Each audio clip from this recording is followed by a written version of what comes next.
नमस्कार। आज का भारत, युवा भारत, किशोरों का भारत। और आज के किशोर भारत की तकदीर किस तरह से बदल सकते हैं, कैसे उसे आगे पहुंचा सकते हैं या उसको कहीं ना कहीं पीछे भी ले जा सकते हैं, ये सारा दायित्व तो युवा वर्ग और किशोर वर्ग के ऊपर ही है। लेकिन हम देखते हैं कि आज जो किशोर हैं वो किस दिशा की ओर जा रहे हैं। वो जिस दिशा की ओर जाएंगे वैसी ही दशा हमारे यहाँ हो जाएगी। तो यही आज की हमारी परिचर्चा का विषय है, किशोरों की समस्याएं।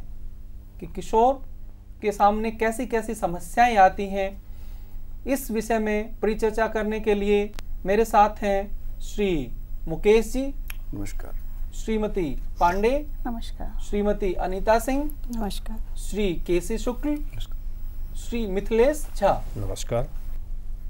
तो हम इस परिचर्चा को आगे बढ़ाते हैं, देखते हैं कि क्या क्या समस्याएं आज किशोरों के सामने आ रही हैं। हम प्रतिदिन समाचार पत्र उठाकर पढ़ते हैं, देखते हैं कि फला फला विद्यालय में साथी छात्र को चाकू घोंपा, या किशोरों ने अपने ही चचेरे भाई को अपहृत किया धन कमाने के लिए। ऐसा वो कहां से ऐसी प्रेरणा कहां से ले रहे हैं, ऐसा उनके साथ क्यों घटित हो रहा है, ये हम जानते हैं श्री मुकेश जी से। देखिए करमवीर जी, आपने जो बात कही है किशोरों की समस्याओं के अंतर्गत हिंसा, जब हम किशोर की व्यवहार की बात करते हैं, पहले समझें कि किशोर का व्यवहार आखिर है क्या चीज़। एक व्यक्ति जहाँ जन्म लेता है वहाँ अपने माता पिता के व्यवहार को, उनसे मिलने वाले संस्कार और अपने जीवन के अनुभव, ये सब मिलकर उसके व्यवहार को बनाते हैं। और वास्तव में आज का युवा वर्ग हम देखें कमोवेश हिंसा पर आधारित हो गया है। क्यों? क्योंकि माता पिता के पास धन कमाने के अंधी दौड़ में उनके लिए समय नहीं है, प्रेम नहीं है। और साथ ही देखा जाए बच्चा अब किसके पास जाएगा, और वह फिल्मों की ओर, मीडिया की ओर अग्रसर होता है। और वहाँ जाकर के वो क्या देखता है कि हिंसा एकमात्र ऐसा समाधान है जिससे कि वो अपनी बातें मनवा सकता है। और दूसरी ओर हम देखते हैं कि माता पिता के व्यवहार में आक्रोश ज़्यादा है, माता पिता आपस में झगड़े करते हैं, मिलकर नहीं बैठ पाते हैं, तो बच्चा भी इसी प्रकार से अपना व्यवहार करते शुरू कर देता है। वो जो सारा परिवेश है वो उसे हिंसात्मक दिखाई देता, तो उसको लगता है कि किसी तरह से वो भी हिंसक बातों से ही समाधान पा सकता है इन चीज़ों से, जबकि ये समस्या बहुत अधिक बढ़ जाती है। ऐसी समस्या वो भावनात्मक रूप से असुरक्षित महसूस करता तब और बढ़ती है। तो यही विचार हम जानते हैं श्रीमती पांडे जी से कि ऐसा क्या वास्तव में है। सर, अभी मुकेश जी ने जो बात अभी बताई, मैं उससे बिल्कुल सहमत हूँ। आज हमारे परिवार का जो ढांचा है, संयुक्त परिवार लगातार टूट रहे हैं, एकल परिवार बढ़ते जा रहे हैं। सिर्फ महानगरों में ही नहीं, छोटे छोटे शहरों में भी ये हमको दिखाई दे रहा है। तो ऐसे में माता पिता काम पर चले जाते हैं, बच्चा एक एक दो दो बच्चे हैं घर में, या तो वो आया के दम पर पलते हैं या फिर बच्चा अकेला रहता है। बच्चे के मन में इतनी जिज्ञासाएं, इतनी समस्याएं, इतने प्रश्न उठते हैं, कहाँ समाधान करें। माता पिता के पास समय नहीं, कहाँ खोजे उसका समाधान। तो या तो वो टीवी देखता है उस समय में, या फिर इंटरनेट पर उनको ढूंढने की कोशिश करता है, या फिर हम और उन साथियों के साथ उसको उनके जवाब जानने की कोशिश करता है। और बेचारे को आधी अधूरी जो जानकारियाँ मिलती हैं उसी के जाल में अपने को घिरा हुआ पाता है और अपने को बड़ा असुरक्षित महसूस करता है कि वो जाए तो जाए कहाँ। तो ये जो भावनात्मक असुरक्षा है, ये बच्चों के लिए एक बहुत समस्या का कारण है। यानी कि ये भावनात्मक असुरक्षा के कारण ही कई दूसरी चीजें भी उसके सामने आती हैं, और इसी भावनात्मक असुरक्षा का माहौल जब उसके अंदर पनपता है तो वो सुरक्षित महसूस करने के लिए कई बार नशे की तरफ चला जाता है। और नशे की प्रवृत्ति कितनी घातक है, कितना ये शरीर को ही नहीं बल्कि मस्तिष्क को भी खोखला कर देता है जो नशा है, उसके विषय में हम विचार जानते हैं श्रीमती अनीता सिंह से। हाँ कर्म जी, आपने ये बिल्कुल ठीक कहा। और जैसा कि श्रीमती पांडे ने भी बताया कि भावनात्मक असुरक्षा और असंतोष के कारण ही बच्चे में नशे की लत धीरे धीरे बढ़ती जाती है। शुरू में तो उसके मन में उत्सुकता होती है कि हम भी जरा एक बार देखें क्या है ये, लेकिन फिर कुछ उसके दोस्तों का भी प्रभाव होता है, तो उनके दबाव में आकर उसकी ये शुरुआत धीरे धीरे आदत में बदल जाती है और फिर यही आदत आगे चलकर बीमारी का रूप ले लेती है। इसके पीछे कुछ और भी कारण हो सकते हैं, जैसे हो सकता है कि उसको अपने शैक्षणिक क्षेत्र में कहीं असफलता मिल रही हो, या जीवन में और कोई निराशा हो, कोई कुंठा हो, परिवार में कोई देखने वाला न हो।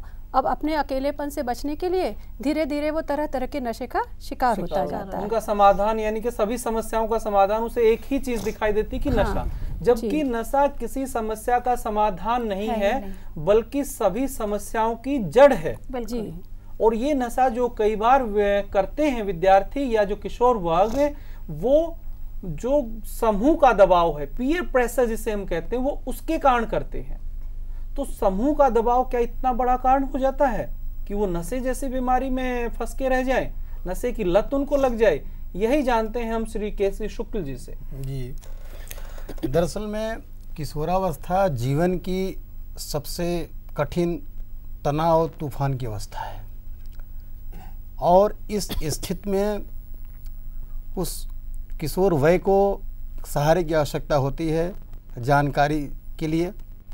और आज की भागती दुनिया में माता पिता को समय नहीं है कि बच्चे की किसी मूलभूत समस्या पर ध्यान दे सकें, तो निश्चित रूप से वह कहीं न कहीं से इन समस्याओं के बारे में ज़रूर जानना चाहेगा, समाधान चाहेगा। तो अपने नज़दीकी जो समूह है उसमें वह इस चीज़ को खोजता है। और दबाव समूह दो तरह का काम करेगा यहाँ पर, एक सकारात्मक सोच वाला, एक नकारात्मक सोच वाला। नकारात्मक सोच वाला भी होगा। सकारात्मक सोच जी, हाँ। सकारात्मक सोच वाला एक निश्चित सही दिशा में ले जाएगा उसको, और नकारात्मक सोच वाला ड्रग एब्यूजर जैसे कॉन्सिक्वेंसेस की तरफ से ले जाता है। और अगर नकारात्मक गया तो निश्चित रूप से भविष्य अंधकार में हो जाता है, फिर बच्चे को कोई संभाल नहीं पाता। और जो ये सच्चाई है, जो नकारात्मक बातें हैं, नेगेटिविटी आकर्षित बहुत अधिक करती है, किसी भी चीज की हो। तो ये भी एक प्रमुख कारण है। तो इसका भी सदुपयोग जब तक नहीं होगा, समूह के दबाव का दुरुपयोग वाली स्थिति में आएगा तो वो बहुत भयंकर बात आ जाएगी। और दूसरा एक और बड़ा प्रमुख कारण आज ये आ रहा है किशोरों के सामने कि किस तरह से हम पढ़ लिख कर अच्छे आदमी बनकर क्या करें, क्योंकि चारों ओर क्या दिखाई दे रहा है, भ्रष्टाचारी खुलेआम घूम रहे हैं। तो उनके अंदर ये चीज आती है कि हमें आगे रोजगार मिलना नहीं है। तो ये भटकाव क्यों होता है, ये हम जानते हैं इस के विशेषज्ञ श्री मिथिलेश झा जी से। आपने अभी बेरोजगारी की बात की। रोजगार एक ऐसा मसला है जो तमाम जिंदगी को या तो बना देता है या तो बिगाड़ देता है। और बाल मन जो होता है, किशोरावस्था उस पड़ाव पर स्थित होता है जहाँ पर उसे अपने रोजगार के लिए काफ़ी कुछ सुनने को और देखने को मिलता है। मीडिया के द्वारा अनेक प्रकार के जो उसके मसाले दिए जाते हैं, उन मसालों में ये बताया जाता है कि तुम पढ़ लिख लोगे तो तुम्हें नौकरी नहीं मिलेगी, आरक्षण की नीति है। दूसरी बात कि वह उसे यह भी बताया जाता है कि इतने भ्रष्टाचार हो रहे हैं, तुम्हारा इस पर कहाँ स्थान है, तुम इतना भ्रष्टाचार है नौकरी में कि तुम्हें नौकरी नहीं मिलेगी। इस पर वह क्या करता है, तो गलत रास्ते का अनुसरण करता है। वह कम समय में ज्यादा पैसा कमाने के लिए चोरी, डकैती, अपहरण, दूसरे रास्तों में चला जाता है। तो इसका हम समाधान कैसे खोज सकते हैं?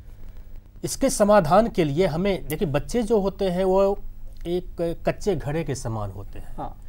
उसके लिए काफ़ी काउंसलिंग करनी पड़ेगी। उनके मन में माता पिता को, शिक्षकों को, सबको यह उसे प्रेरित करना पड़ेगा, एहसास दिलाना पड़ेगा कि तुम जिस रास्ते से बहुत ज़्यादा धन कमाना चाहते हो वह तुम्हारे जीवन के लिए बहुत उपयोगी नहीं होगा, बहुत उपयोगी नहीं है। यहाँ तक कि हम फिल्मों में भी देखते हैं, चाहे वो किसी तरह से है, अगर वहीं से भी ले हम मीडिया से भी, तो जो बुराई का अंत बुराई में ही होता है, अच्छाई में नहीं हो सकता है। निश्चित। हाँ। तो और अब हम शुक्ल जी से, केसी शुक्ल जी से बात करते हैं कि जो समूह का दबाव है उसको सकारात्मक रूप में कैसे डाला जाए। उसका समाधान जो है कि जो उल्टी प्रवृत्ति है उसका दूसरा पहलू भी तो सीधा भी हो सकता है, वो कैसे हो सकता है? दबाव समूह से बचने के लिए सबसे पहले उसको अपने जीवन कौशलों के प्रयोग को सीखना होगा। उन जीवन कौशलों से वो सोच सकेगा हम ये गलत कर रहे हैं या सही कर रहे हैं।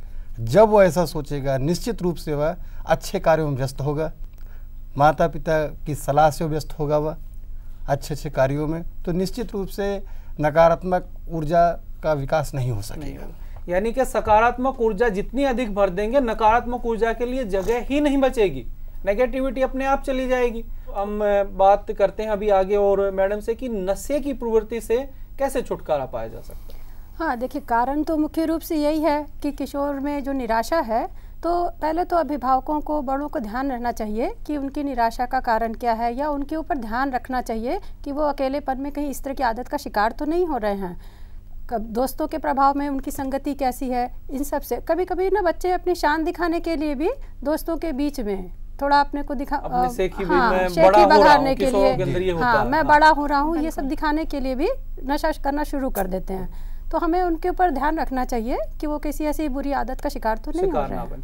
ये भी हमें अर्थात अपने बच्चे के साथ हर समय जुड़ा रहना पड़ेगा, नहीं तो वो किसी भी स्थिति में जा सकता है। कहीं शान दिखाने के लिए उसको बताना होगा कि ये सारी चीजें गलत हैं। हाँ, तरह तरह के जो मन में भ्रम जो है मन ना, में भ्रम है, उन भ्रमों का निवारण करना होगा।